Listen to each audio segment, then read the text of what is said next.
ఓం నమో భగవతే వాసుదేవాయ. ఆత్మబంధువులందరికీ నమస్కారం. 380వ నామం కర్త. కర్త అంటే చేసేవాడు, సర్వస్వతంత్రుడు స్వామి కనుక ఆయన్ని కర్త అన్నారు. ఆయన ఏది చెయ్యాలనుకున్నా ఆయన చెయ్యగలడు. దేనికైనా ఆయనే కర్త, ప్రధానమైన కర్త ఆయనే కదా.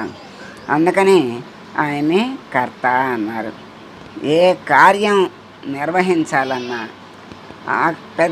అతిపెద్ద కార్యమైన సృష్టి కార్యమే ఆయన చేస్తున్నప్పుడు ఈ సృష్టిలో ఉన్నటువంటి చిన్న చిన్న కార్యాలకు ఆయనకి లెక్కేముంది. ఎప్పుడు ఏది కావాలన్నా ఆయన్ని ఆశ్రయిస్తే ఆయనే పూర్తి చేస్తాడు, కర్త అవుతాడు. అలా కార్యాన్ని నిర్వహించవలసిన సంపూర్ణమైనటువంటి స్వేచ్ఛ కలిగిన పరమాత్ముడికి కర్త అనే పేరు వచ్చింది. ఏ కార్యాన్ని నిర్వహించాలన్నా ఆయనకి స్వేచ్ఛ. ఇప్పుడు అందరికీ నిబంధనలు ఉంటాయి. ఇవి ఇంతవరకే చెయ్యాలి, ఇది చేయకూడదు, ఇది ఈ శక్తి ఇంతవరకే అని. ఆయనకి శక్తి ఇంతే అని లేదు, పరిమితి ఇంతే అని లేదు. ఎంతటి కార్యాన్నైనా అవలీలగా చేస్తాడు. గోవర్ధన పర్వతాన్నే చిటికిన వేలి మీద ఎత్తగలిగిన స్వామికి ఈ చిన్న చిన్న కార్యాలు ఒక లెక్క. ఏదైనా ఆయన చెయ్యగలిగిన స్వామి. మందర పర్వతాన్ని ఈపు మీద భరించిన స్వామి అటు దాన్ని పైకెత్తాడు చిటికిన వేలుతో. దీన్ని చిలుకుతుంటే సముద్రంలో మునిగిపోతుంటే మరి ఆయన ఈపు మీద దాన్ని ధరించాడు అంటే మరి ఇంకా ఏ కార్యం ఆయనకి సాధ్యం కాదు. అన్నీ ఆయనే. కార్యాలు కూడా అన్నీ ఆయనే. కర్త ఆయనే. అందుకని పరమాత్మని కర్త అన్నారు. సకల కర్మలకి కూడా కర్త భగవంతుడే. అంటే మనం అజ్ఞానంతో భగవంతుడేంటి, మనం కదా చేసేది అని మనం అనుకుంటాం. మనం చేస్తున్నాము అని అనుకోవటమే ఒక పెద్ద అజ్ఞానం. మనలో ఆ పరమాత్మ ఉండి, ఆ చైతన్యం ఉండి ఈ శరీరంతో చేయిస్తోంది. కానీ ఈ పరమాత్మ చైతన్యం శరీరంలో లేకపోతే శరీరం ఏమీ చెయ్యలేదు. ఆయన శక్తి ఇవ్వకపోతే ఏమీ అణువంత కూడా చెయ్యలేదు. అందుకని ఆ సకల కర్మలకు కర్త భగవానుడే. అందరిలో చైతన్య రూపంలో ఉండి అందరితో పనులను చేయించేటువంటి కర్త స్వామి. ఆయనే సర్వసాక్షి. ఎవరు ఏది చేస్తున్నారు ఏమిటి అనేది చూస్తూ ఎవరి ఫలాలను వాళ్లకు అందించేటువంటి స్వామి సాక్షి స్వరూపంగా చూస్తూ ఉంటాడు. మరి ఆయన ఏమిస్తాడు? ఎవరి ఫలాలను వారికి అందించి అనుభవింపచేస్తాడు. కర్మ ఫలప్రదాత అంటారు. సాక్షిగా ఉంటాడు, ఎవరిని వాళ్ళకి ఇస్తూ ఉంటాడు. మరి అన్నిటికీ కర్త ఆయనే. చూసేది ఆయనే, చేసేది ఆయనే, చేయించేది ఆయనే, మళ్ళీ తిరిగి ఫలాలను ఇచ్చేది ఆయనే. మరి ప్రాణుల సుఖదుఖాల వల్ల ఆయా అనుభూతుల్ని పొందేటువంటి భగవంతుడు కర్త అన్నారు పరాశరులు. ఇప్పుడు సుఖం వచ్చినా దుఃఖం వచ్చినా పొందేది ఎవరు అంటే మనమే అనుకుంటాం. అది కూడా ఆ పరమాత్మే లోపల ఉండి ఆ అనుభూతుల్ని పొందుతున్నాడు గనక ఆయన్ని కర్త అన్నారని పరాశరులు వ్యాఖ్యానించారు. ఆ సుఖదుఖాలని పొందటానికైనా లోపల చైతన్యం ఉంటేనే వాడిలో ఆ పొందిన అనుభూతి వస్తుంది, లేకపోతే రాదు. గనక ఆ అనుభూతిని ఇచ్చే స్వామి ఆయనే గనక ఆయన్ని కర్త అన్నారు. మరి ప్రజలకు కష్టం వచ్చినప్పుడు రాముడు మిక్కిలి దుఃఖించేవాడట. అంటే ప్రజల కష్టమే తన కష్టంగా భావించి దుఃఖించేవాడు. దుఃఖించినట్లుగా వాళ్ళ యొక్క ఉత్సవాలకు తండ్రి లాగా సంతసించినట్లుగా వాళ్ళు మరి వాల్మీకి మహర్షి వర్ణించారు. అంటే వాళ్ళ కష్టాలుగా బాధపడ్డాడు. వాళ్ళ ఉత్సవాల్లో సంతోషంగా ఆయన పాల్గొని సంతోషించాడు. అందుకని ఆయన కర్త అన్నారు.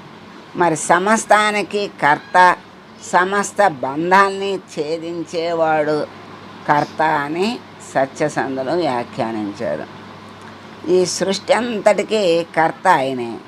మరి బంధాలను కలిగించేది ఆయనే, బంధాలను ఛేదించేది ఆయనే, సుఖాన్ని ఇచ్చేది ఆయనే, దుఃఖాన్ని ఇచ్చేది ఆయనే. అన్నిటినీ చేసేది ఎవరు అంటే పరమాత్మే గనక అందుకని ఆయన్ని కర్త అన్నారు. మరి సత్యసంధుల వారు అన్నిటికీ కర్త, బంధాన్ని ఛేదించేవాడు, అందించేవాడు ఆయనే గనక కర్త అన్నారని సత్యసంధుల వారు వ్యాఖ్యానించారు. జ్ఞానులు స్వామిని ఓం కర్త్రే నమః అని ధ్యానిస్తూ ఉన్నారు.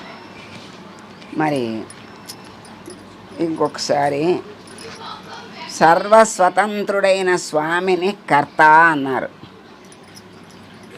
కార్యాల్ని నిర్వహించేటువంటి శక్తి సామర్థ్యాలు కలిగిన సంపూర్ణమైన స్వేచ్ఛా స్వాతంత్ర్యాలు కలిగిన పరమాత్ముని కర్త అన్నారు. సకల కర్మలకు కర్త ఆయనే. జీవులందరూ కర్తలకు కర్త అయిన పరమాత్మ కనుక ఆయన్ని కర్త అన్నారు. ఈ సుఖ దుఃఖాల వల్ల ప్రాణులన్నీ కూడా సుఖ దుఃఖాలని పొందుతున్నవి అంటే ఆ సుఖ దుఃఖాలను లోపల ఆయన ఉండి పొందుతున్నాడు కనుక ఆయన్ని కర్త అన్నారు. మరి రాముడు ప్రజల సుఖాలను తన సుఖంగాను, ప్రజల ఆనందాన్ని తన ఆనందంగాను, ప్రజల దుఃఖాన్ని తన దుఃఖంగాను భావించేటువంటి స్వామిని గనక స్వామిని ఆ కర్త అన్నారు. అట్లా మరి అన్నిటికీ సమస్తానికి కర్త, బంధాన్ని అందించేదానికి కర్త, ఛేదించడానికి కర్త అయినటువంటి స్వామిని కర్త అన్నారు. ఇంకేముందో తెలుసుకుందాం. కర్త అని పని చేయటానికి కారణం ఉన్నది.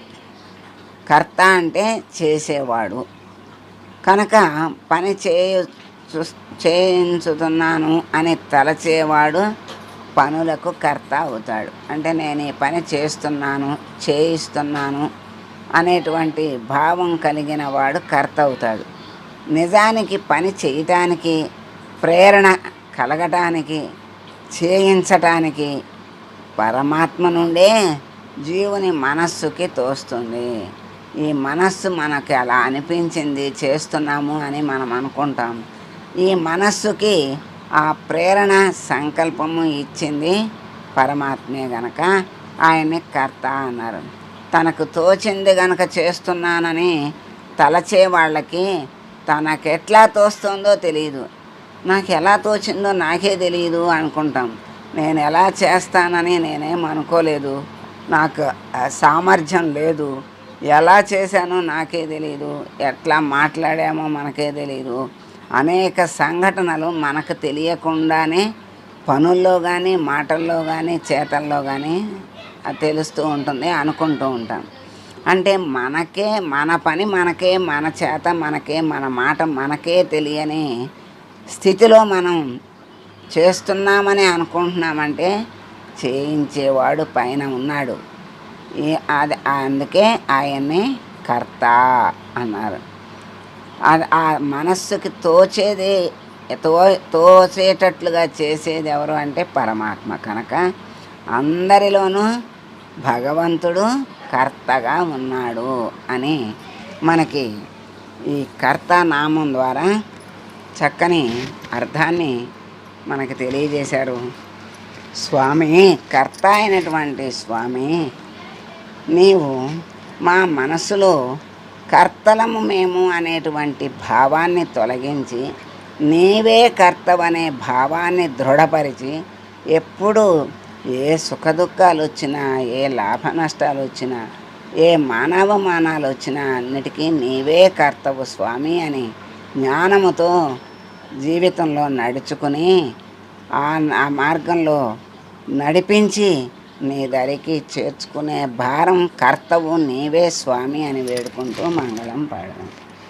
మంగళం కౌసలేంద్రాయ మహనీయ గుణాత్మనే సర్వలోక శరణ్యాయ సాధురూపాయ మంగళం. ఓ